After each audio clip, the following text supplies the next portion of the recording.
All right, so in Joshua chapter 1, we're going to cover like two books this morning, and I am like a little, I kind of hate we're going to go as fast through these as we are, because I love these two books, especially Judges. Judges is just a cool book, and I'll talk about it in a little bit, and after today, we're going to kind of stop going like book by book through it after today, and we're going to start kind of just looking at the story, because a lot of the books kind of meld together. It's kind of like, y'all know how in the Gospels, how like each Gospel tells like a version of the same story all the way through? This is yes? Yes, sir. Okay, all right. So kind of the history books that we're going to look at in just a little bit, they're kind of that way too. A lot of the prophets, they actually, they are in the history books also. But, so we're just going to kind of look at the overall story after today a little bit more. We'll take our time a little bit through that. But in Joshua, kind of the big thing in Joshua is this, it's called the conquest. And what it is like throughout this point, up to this point in the Bible, we've seen them trying to get to the promised land. Moses, he took them into the wilderness from Egypt, and he told them, we're going to the promised land. And then they finally got to right on the edge of the promised land, and all the spies but one said, we can't do it, it's too hard. So like we talked about last week, God actually cursed them and said nobody of this generation is going to reach the promised land. And in Deuteronomy, at the very end of it, we see that Moses kind of gives his farewell sermon to the nation of Israel because they're right about to cross into the land. Joshua picks up like the minute that Deuteronomy ends. Some people even think they were almost written, the ends were written by the same person, because it just flows straight into the next moment of time. And this is the conquest, and this is when the nation of Israel is going into the land, Canaan, that God has promised Israel, that was going to be their home. And everything's finally said, everything's right. They've talked about, you're going to get this land, you're going to get this land, you're going to get this land. And they have finally been given this green light. Okay, now is the time to go. And in Joshua chapter 1 and verses 1 through 3, it says here, and these verses just kind of set the scene for it. It says, now after the death of Moses, the servant of the Lord, it came to pass that the Lord spake unto Joshua the son of Nun, Moses' minister, saying, Moses, my servant, is dead. Now therefore arise, go over this Jordan, thou and all this people, unto the land which I do give to them, even to the children of Israel. Every place that the sole of your foot shall tread upon, that have I given unto you, as I said unto Moses. And in verse 3, this is the important verse in this. He tells them, every place that the sole of your foot shall tread, every place that you walk, that's your land. And he says here, and this is really cool, and this is something to notice. He says here, that I have given unto you. He's not telling them, once you get there, it's not like he's talking to Mason and he's like, all right, Mason, once you set foot in the hallway, that hallway is yours. All right, but until then, we own that. But when you set foot out there, then it's going to be yours. What he's telling them is like, listen, I've already given you the victory over this. I've already given you the land. You just have to go take it and get it. So in this example, like Mason's just sitting there, and I say, when you get out there, that land is going to be yours. And Mason just kind of laughs, and he's like, nope, sorry, mine. I got my name on it. That's kind of what this is talking about. And this is the confidence that God expects them to have going into this land. It's not a question of if you win the battle. When you get there, if you beat Canaan. But the thing is that this land is already theirs. It's been theirs since the moment they set foot out of Egypt. And God said, I'm going to give to you the promised land. Now, there are bumps along the way. This is not just seamless. They don't just walk into the cities, take them over, and it's all theirs. But there are bumps along the way. But one lesson in all this that we have to understand is that as Christians, there's victories that God has already given us. We're not praying when we ask for God to do something from a place of, God, if you can get me through this. God, if you will help me with this. But you see, we're already praying from a place of victory, where we've already been given the victory. We've already been given our rewards even. So when you pray, when you live out your Christian life, you have to do it from a place that you understand that God's already given you that victory. And you have to do it with that same kind of confidence that Joshua has here, where he understands that, listen, this land is already ours. Man, we don't have to worry about how we're going to do this, or we don't have to worry about what happens if we fail. But he has this God-given vision and this God-given mission to go into the land and just to take what is theirs. And when we look at the land around us, and we look at the city around us, and we look at the people around us in the schools, there's an aspect of this where we can sit back and we can just be like, you know what, man, God has already promised me that He's going to be with me on this. And we can go in confidence. And we can go in confidence into to do the things that we need to do for our lives. We can go in confidence to do the things like to reach out to those that need hope, that need help. Because God has promised us that He's going to help us and He's going to be with us in these situations. So, when we pray, we can take that little two-letter word, if, and we can just throw it in the garbage. And we can just say, God, whatever your will is, I want to be there, but I'm praying. Because one of the things that you can pray, and one of the things that we miss out on a lot, and we don't pray, is actually Scripture. And praying like some of the promises that God has offered to us. That is an unbelievable thing to do, because when you sit back and you pray a promise that God has given us in the Bible, there is no doubt that you have in that prayer, because it is a promise that God has given you. Now, if you pray and you ask God for a Range Rover, that verse is not in the Bible, all right? So, you might want to use the word if on that. God, if you help me out enough and all the stars line up right, hook me up with a Range Rover. And I would love that. I'm not going to lie. But you know what? And I have scoured this book for that verse, because I want it. But it's not there. But when I ask God for help to get through a rough situation, man, I can pull up pages of verses. And I can pray in confidence that, God, you asked me to get me through this. Or God, you promised that you would get me through things like this. So you know what? I'm challenging you to make that promise true. That's one time that it's okay to challenge God. Not in an ornery, standoffish way. But it's okay sometimes to be like, God, you said this. Prove this in my life. And in this time, God's telling them, my promise to you is this land is already yours. Go and take it.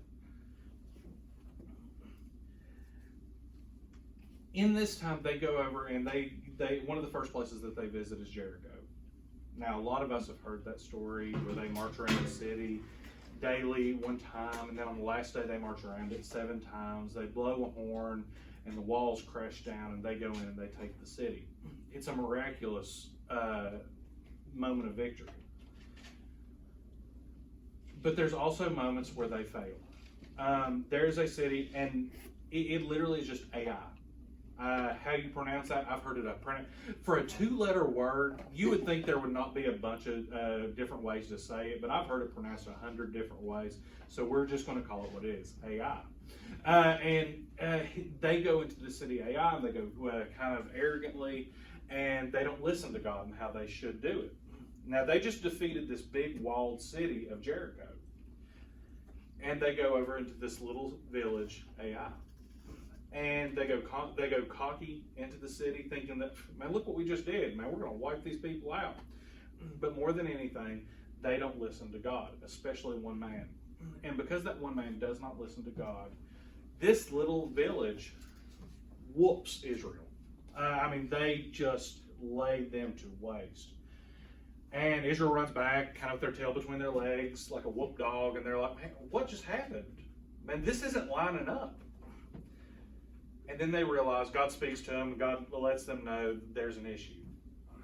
And they handle it in a very Old Testament way. It gets rough. The ground actually opens up and swallows this guy and his entire family that did this to them. It's rough. And just as a heads up, as we get into like this and the book of Judges, you're going to see some rough stuff, and you're going to see some stuff where you kind of sit back and you're like, why?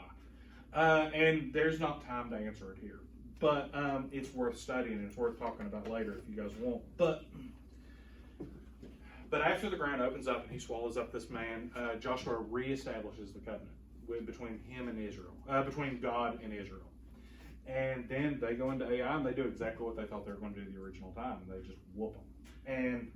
And there's a lot of other victories, and they almost take the entire land at that point that God had promised them.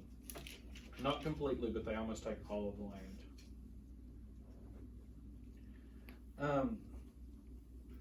And that's like the first half of the book is just wins. Man, it's like a war book.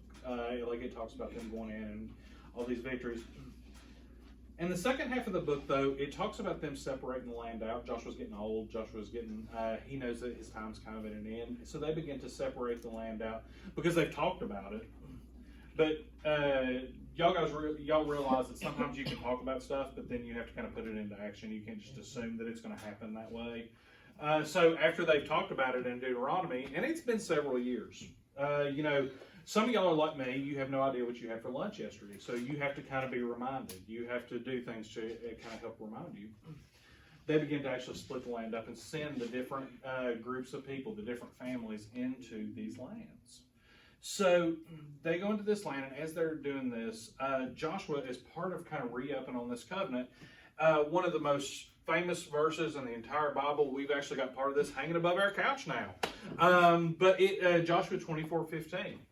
And Joshua says, "And if it seem evil unto you to serve the Lord, choose you this day whom you will serve, whether the gods which our fathers served that were on the other side of the flood, or the gods of the Amorites, in whose land you dwell. But as for me and my house, we will serve the Lord." Every one of us has to make a statement like this at some point in our lives. And you make statements like this all the time because Joshua says here, he says, listen, you're going to make a decision who you serve. You're going to serve the gods that happened, that were there before the flood. And we all know from Noah, that was not a good group of people you want to follow after, right? It says that the gods of the Amorites in whose land you dwell, the gods of the land that they just took. Do you want to serve them? I mean, if you guys haven't been keeping up, man, they just wiped them out. They're not the people, that God was definitely not helping them. He says, for me and my house, we're going to serve the Lord. You have to make a decision. You can't sit on the fence. And that's the problem is I think too many people sit on the fence with their commitment. And serving God, living for God is, it is an accessory to their life. It's something that they put on when it matches their outfit, or it's something that they put on because it's like a good luck charm or something like that.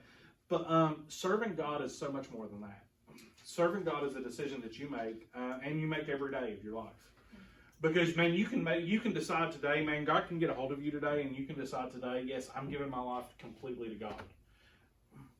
And tomorrow happens, and tomorrow is Monday, and Mondays suck, and something happens, and you get ill, and you can't depend on today's commitment. You have to make that commitment every day. Too many people in Israel had made the decision, unfortunately, that they actually were following the Amorites, even though the God of the people that they had just wiped out, they decided to follow them. And not enough people made this decision to follow God and to follow the Lord. So the book of Joshua ends with him passing away. And what happens now as we go into the book of Judges is this unbelievably, it's one of the roughest patches in Israel's history. And Israel has a lot of bad times. Israel has a lot of rough patches in their history. So in the book of Judges, and we're not actually even going to look at a single verse in this because the entire book is one constant. Rule. Huh? Rule. No, not rule. It's I've not been able to think of words the past couple of days. It's this one constant thing. It's this one constant thing that just keeps happening and happening over and over and over again. What happens here is that Israel stopped short of going all the way in Joshua. They almost took all the land that God told them to do, but they didn't. They left short. They didn't wipe out all the lands. There were still people in their lands that that still believed how they had believed before. It's these gods of the Amorites that we're talking about. They distracted Israel. They distracted those people. And as Israel's beginning to become a nation, in this book of Judges, what Judges is not like what we think of as a judge. You know, we were joking about the old like powdered wigs and stuff before the service started, and it's not that kind of judge, but it's actually a judge. What it is like. Trying to think of a good example. All right, so I love nerdy stuff. So in Marvel, Captain America, he comes in and he saves people and he leads people to safety and victory, right? Mm-hmm. He's a judge by this definition. He comes in and he judges the nation of Israel by guiding and leading and protecting them. Now, in the book of Judges, we see this constant just cycle. That's the word I was looking for. We see this constant cycle over and over and over again. And in this cycle, and throughout from the first verse to the last verse, this continues to happen. And if you look at Israel as a whole, this happens to them through their entire existence. But it's exaggerated in the book of Judges. What happens, and we see all these, and the book of Judges, it's this weird book, it's this cool book, because there's all these weird stories in it, man. You have stories from people like, how many of y'all have heard of Gideon? You know, he's one of the judges, and he's one of my favorite characters in the entire Bible. Samson, he's one of the judges. Some of the most well-known names in the Bible are in this book. There's also, there's a woman that was a judge that led Israel. Named Deborah, and she went in and she actually led the nation and she helped. There's stories about when Israel would get, one of the times that Israel was actually kind of like held back and Israel was like conquered. It talks about, there's a verse that talks about this person goes in and stabs this ruler and he's so fat that she gets her arm stuck in his belly. Literally. I mean, this kind of stuff happens in the book of Judges. It's a cool read. It really is. But what happens over and over and over again is you start off with Israel serving God and doing good. Then they fall into sin. They fall into idolatry. They just start doing things wrong. Then God turns them over into another country and they're enslaved, they're beaten, and they lose, basically. When things get bad, they cry out to God. Then God will raise up a judge to help them out. The judge will help Israel to be delivered. Israel serves God, and then they fall back in. And it's over and over and over again. The same thing happens. I think there's like 8 or 9 judges in the book of Judges, or there might actually be a couple more. I should have looked that up. But like this happens over and over in this book. But you see this continually happen in Israel. And you also see this happen in our lives. One of the things that I have not mentioned up to this point that I want you guys to be sure and understand as we're kind of moving through this stuff. The nation of Israel is an example of us. Yeah. Throughout the Bible, there are different things that represent different things, and there are things that represent and are examples of different objects and different things. The nation of Israel is an example of us and how we live. And this is the greatest example of that. Because everybody in this room has had a time. If you have accepted Jesus as your Savior, everybody in this room has had a time where you serve God and you're doing good. And when you're doing that, everybody in this room has also had a time when you started messing up. And then when you start messing up, something bad happens. Almost every time. It's just like clockwork. And then we do what everybody does when things get hard. We turn to God. And we cry out to Him. And in that moment, God will raise us up to help us. God will put someone in our lives. We'll get through it. We'll serve God. Then the same thing happens. over and over and over again. For some people, this cycle goes through your life in a week or a month. For some people, you'll go years. Maybe you'll be here for years, struggling through your sin and your struggle. Maybe you'll be up here, serving God for years. Or maybe it's just constant. It's just, man, today was a good day. Monday happens and things stink. Bad things happen. But then again, by Wednesday or by Sunday, man, we had another good service and I'm back with God. Everybody's life looks different. Different paths, different dealings, different things that they're struggling with. But this is a guarantee in everybody's life. And you might be sitting there this morning and you might be thinking, man, I'm firmly in the serving the Lord place. Well, stay there. Because this area right here, that's not an area you want to be. That's not an area where things are good. That's an area where things suck. But maybe that's where you're at right now and things stink. Well, there's promises in the Bible that you can get here and you can easily get back to God. God has never turned a single person away and said, you know what? Done with you. Get away. So don't you ever think that when you're in this area that it's over, that it's too far gone.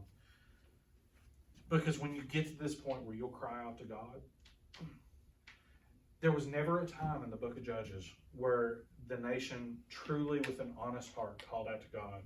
And God said, listen, y'all are too far gone. Deal with it on your own. Every time they would cry out to him and he would be there for them. Even when it seemed ridiculous for him to do it because of how they had treated him, he was still there for them. And in your sin, you're never too far from him either. No matter where you're at in your walk with him, you either need to pray today and say and ask him for strength to stay in the good, to stay here where you need to be. Or maybe you need to cry out to him today and ask him for help getting back to where you need to be. But that is up to you. That is 100% up to you.